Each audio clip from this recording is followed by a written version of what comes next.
The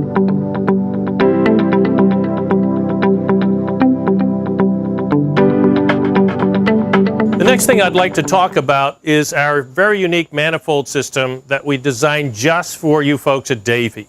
One of the feedback items that we got last year was from different people who got the trucks and were interested in using them in slightly different ways.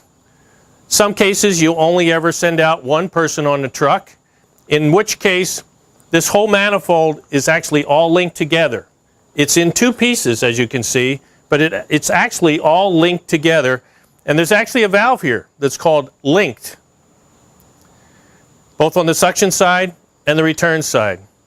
And when these valves are open, like I'm doing right now, that means all of these tanks, all of these valves are all linked together so that either of the two pumps that are on the truck can access all of the tanks. On the other hand, some companies said, well, sometimes we might send out a second technician. One technician would use the large pump to do the large jobs, and the other technician would use the smaller pump to do more IPM, targeted, root feeding, specialty ornamental types of applications. And how would you do that at the same time, two different pumps, two different technicians? So we designed this special link system. So right now they're all linked together. But if I had two technicians who wanted to do two different applications simultaneously with the two different pumps, we would actually shut this linked lever here on the suction and the linked lever on the return manifold, and now we have two distinct and separate manifolds. This larger manifold is attached to the 60 gallon a minute pump, the Gamma 242, that's PTO driven, while the smaller manifold is linked to that Delta 75 pump, 20 gallons a minute, 560 psi, run by the 13 horsepower Honda engine, electric start. So this particular manifold now, being unlinked, is actually tied to two tanks. It's tied to this IPM application tank, and it's tied to this 200 gallon front tank. Now, in addition to being an application tank, this is also a mix tank. So I can mix applications in here if I wanted to make just 20 gallons of a miticide, mix 20 gallons, spray it out. It's a cone tank, totally empty, move on to the next product.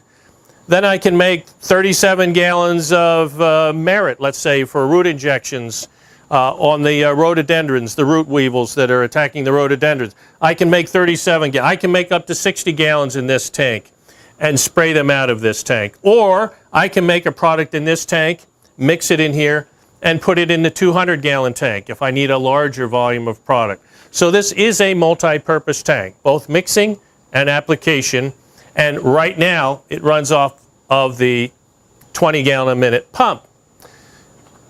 If I'm finished using that, or I only have one applicator, or both applicators are going to use the same product and do the same thing, let's say root feeding, you could just use the larger pump, or you could actually use the smaller pump, tie everything together, use both hose reels and all of the tanks. And both technicians could be doing the same application at the same time. The other thing I want to say about this is these manifolds also have a blowout system set up for each manifold. You actually can't see the valves here. There's small blue valves that are kind of behind here. But you can set this up to pump air pressure in here to blow liquid out of the truck. Now, as you know, you can't blow 100% of it out. But if you're winterizing, changing over products from season to season, whatever, you can actually hook air pressure into here. You can blow out the hose reels. You can blow out a lot of the tanks and hoses on the truck just by using compressed air.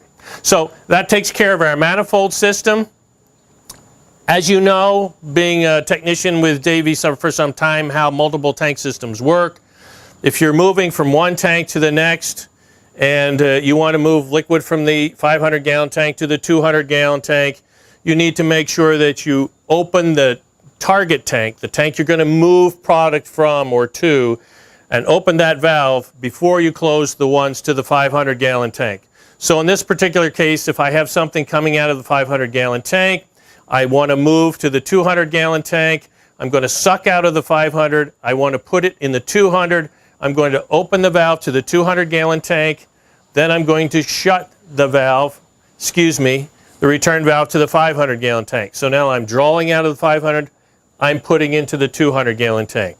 When I have as much liquid as I want in the 200-gallon tank, I am then going to open this suction valve on the 200-gallon tank and close the valve on the 500-gallon tank. So now I'm just circulating within the 200-gallon tank.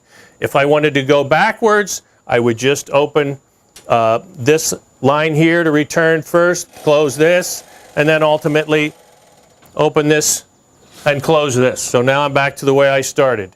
You always want to make sure you open the tank that you're either going to or from before you close the source tank so that you don't create some kind of really serious problem.